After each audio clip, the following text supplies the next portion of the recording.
ॐ श्री अरुणाय नमः। ॐ शरण्याय नमः। ॐ करुणारससिन्धवे नमः। ॐ असमानबलाय नमः। ॐ आर्तरक्षकाय नमः। ॐ आदित्याय नमः। ॐ आदिभूताय नमः। ॐ अखिलागमवेदिने नमः। ॐ अच्युताय नमः। ॐ अखिलज्ञाय नमः। ॐ आनन्दाय नमः। ॐ ईनाय नमः। ॐ विश्वरूपाय नमः। ॐ इज्जाय नमः। ॐ इन्द्राय नमः। ॐ भानवे नमः। ॐ इन्दिरामन्दिराब्दाय नमः। ॐ वन्दनीयाय नमः। ॐ ईशाय नमः। ॐ सुप्रसन्नाय नमः। ॐ सुशीलाय नमः। ॐ सुवर्चसे नमः। ॐ वसुप्रदाय नमः। ॐ वसवे नमः। ॐ वासुदेवाय नमः। ॐ उज्ज्वलाय नमः। ॐ उग्ररूपाय नमः। ॐ ऊर्ध्वगाय नमः। ॐ विवस्वते नमः। ॐ उद्यत्किरणजालाय नमः। ॐ ऋषिकेशाय नमः। ॐ ऊर्जस्वलाय नमः। ॐ वीराय नमः। ॐ निर्जराय नमः। ॐ जयाय नमः। ॐ ऊरुद्वय विनिर्मुक्तनिजसारथये नमः। ॐ ऋषिवन्द्याय नमः। ॐ रुक्खन्द्रे नमः।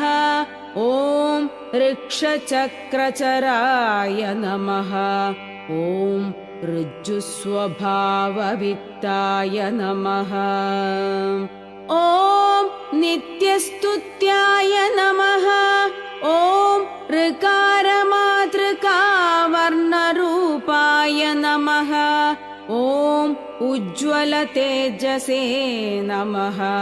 ॐ ऋक्षाधिनाथमित्राय नमः।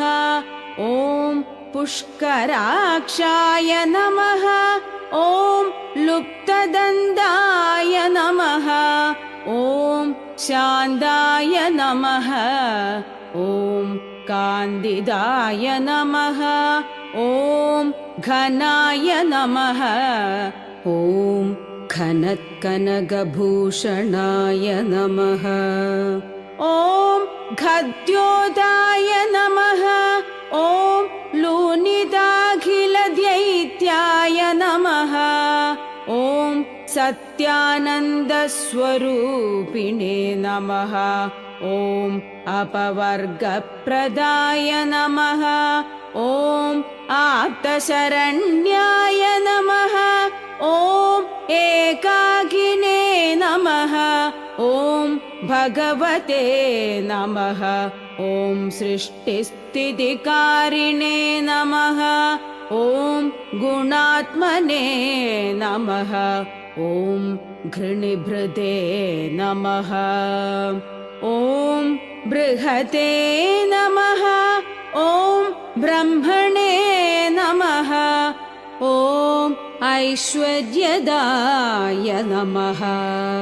ॐ शर्वाय नमः। ॐ हरिदश्वाय नमः। ॐ शौर्ये नमः। ॐ दशदिक्सम्प्रकाशाय नमः ॐ भक्तवश्याय नमः ॐ ओजस्कराय नमः ॐ जैने नमः ॐ जगदानन्दहेतवे नमः ॐ जन्ममृत्युजराव्याधिवर्जिताय नमः ॐ औन्नत्यपदसञ्चाररथस्थाय नमः ॐ असुरारये नमः ॐ कमनीयकराय नमः ॐ अब्जवल्लभाय नमः ॐ अन्तर्बहिप्रकाशाय नमः ॐ अचिन्त्याय नमः ॐ आत्मरूपिणे नमः ॐ अच्युताय नमः ॐ अमरेशाय नमः ॐ परस्मै ज्योतिषे नमः ॐ अहस्कराय नमः ॐ रवये नमः ॐ हरये नमः ॐ परमात्मने नमः ॐ तरुणाय नमः ॐ वरेण्याय नमः ॐ ग्रहाणां पतये नमः ॐ भास्कराय नमः ॐ आदिमध्यान्तरहिताय नमः ॐ सौख्यप्रदाय नमः ॐ सकलजगदां पतये नमः ॐ सूर्याय नमः ॐ कवये नमः ॐ नारायणाय नमः ॐ परेशाय नमः ॐ तेजोरूपाय नमः ॐ श्रीं हिरण्यगर्भाय नमः ॐ ह्रीं संवत्कराय नमः ॐ ऐं इष्टार्थदाय नमः ॐ अं सुप्रसन्नाय नमः ॐ श्रीमते नमः ॐ श्रेयसे नमः ॐ सौख्यदायिने नमः ॐ दीप्तमूर्तये नमः ॐ निखिलागमवेद्याय नमः ॐ नित्यानन्दाय नमः।